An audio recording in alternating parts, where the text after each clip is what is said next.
On 10 days' notice, it's announced that one of the all-time greats is going to be stepping in to take his first middleweight fight. That's the Nigerian Nightmare, Kamaru Usman. Long gone are the days for the belt at welterweight, but he's still ranked the top contender in that division. He gets to take on the fourth-ranked fighter in that division, but he's moving up. Middleweight's got to be for good. It's Khamzat Chimaev. Borz's first action since he weighed 178.5 pounds to take on Nate Diaz, but the fight fell out due to that. So he took on Kevin Holland, submitted him very quickly, and Chimaev's been on the sidelines ever since. So you get that recency of Usman losing to Edwards and then losing a decision in the trilogy fight against Edwards. But for Usman, again, new digs at 185, a big-time opportunity on short notice, and a crazy clash of styles between a couple of busybodies in the octagon. I have a hard time with this fight because it comes down to where Kamaru Usman's mindset is, and that's something I can't tell you. Because here's the thing, I thought he was pretty hesitant in the Leon Edwards. I guess it was the third fight, not the second one.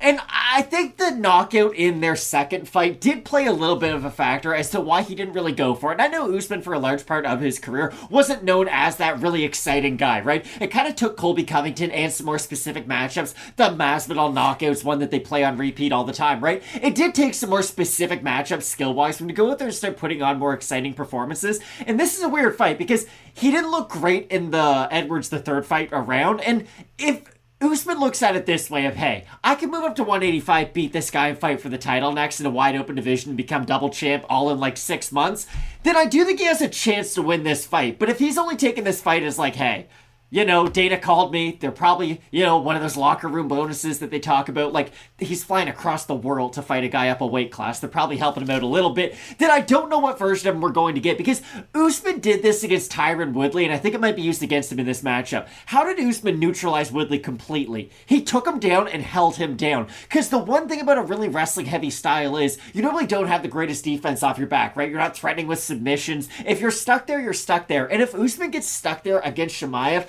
I just don't know if defensively, other than some scrambles here or there, or the initial exchange of the wrestling, if he's going to be able to fight from that bottom position. That's why I have such a hard time, because I think on the feet, Usman's not the most technical guy, right? They talk about it when he fought Covington a couple times. He's putting his head down and throwing power shots.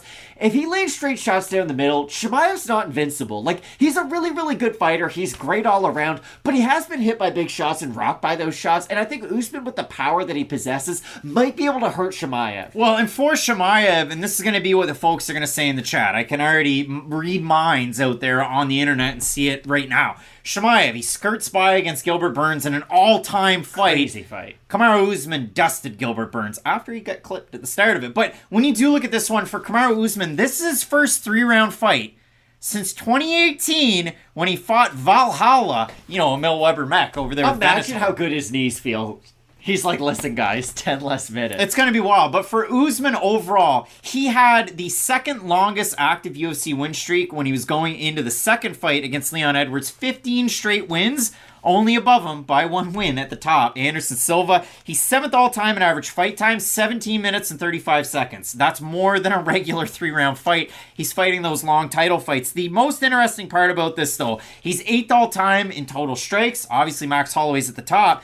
But 9th all-time is Khamzat Chimaev. Significant strikes landed per minute, 7.3 for Chimaev. And he's in that same category of strike differential. Same number all-time at 3.32. Chimaev, very, very busy. Obviously, he gets to do that Spider-Man And outside of the Burns fight, he really hasn't eaten much in terms of strikes. No, and so Chimaev, you remember the Reese McKee fight that was tough for McKee. The fight against Gerald Mearshart, where he drops him early. Jinh Liang takes him down easily. Kevin Holland and the like. Chimaev hasn't gone through a lot of adversity other than the Burns fight. So for Chimaev, as I said, Spider-Man meme, because he beat Ikram Aliskerov, who's on this fight, knocked him out.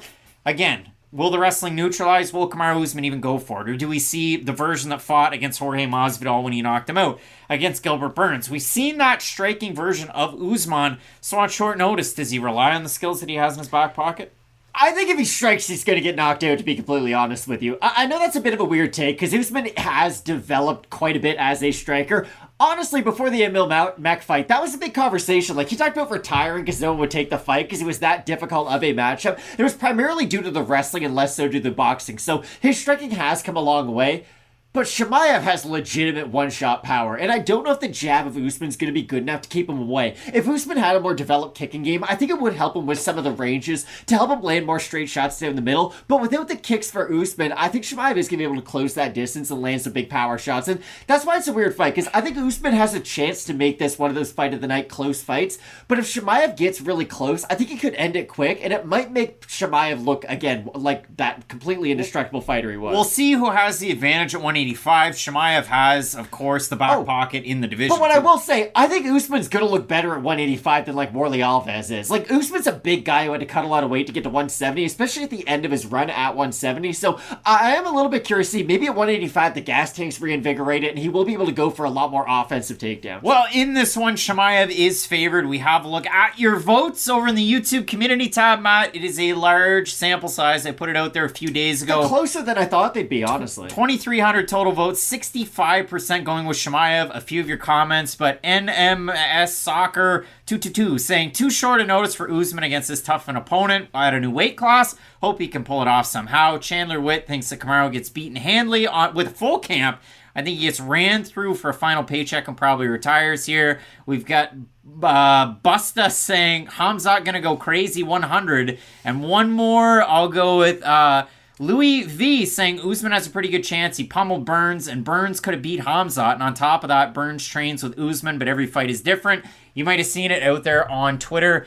The fact, and I wish I could credit where it was from, so I apologize. But Usman's going to have Henry Hooft and Trevor Whitman in his corner for this one. Pretty good corner. Pretty good corner, and I threw it on the graphic. Onyx and also Killcliff FC. I do have Khamzat Chimaev in the fight. I think the younger man's going to have more success in some of those grappling exchanges, and I think his shots, there's a lot more power in it than there is out of the volume of Usman. But that Usman KO of Masvidal just, it plays on repeat. So, yeah, for me, I have Chimaev, but I think this is a great fight. I have Chimaev because I think his defensive wrestling is going to be good enough to keep this on the feet. And if he is able to keep it on the feet, I do think he just has so much more power in his hands. I know Usman's been able to get some knockout and TKO victories, but again, that was just a very specific stretch of his career. He landed on Colby because Colby's in your face for the whole entire fight, so you can land a couple shots. And Masvidal made a really big mistake. So I think for Usman, he can have success with some of those straight shots. I just don't know if we're going to be able to see Usman go out there and just dominate for 15 minutes on the feet. I think Chimaev is enough of a threat. We'll see what happens. Both of us going with Borz, Khamzat Chimaev to get the win. The main event, it's a title fight, Matt. It's a big-time rematch. Makhachev taking on Volkanovski. You're not going to want to miss any of it. Keep it locked in with Fight Night Picks, we always say. Let's get into it.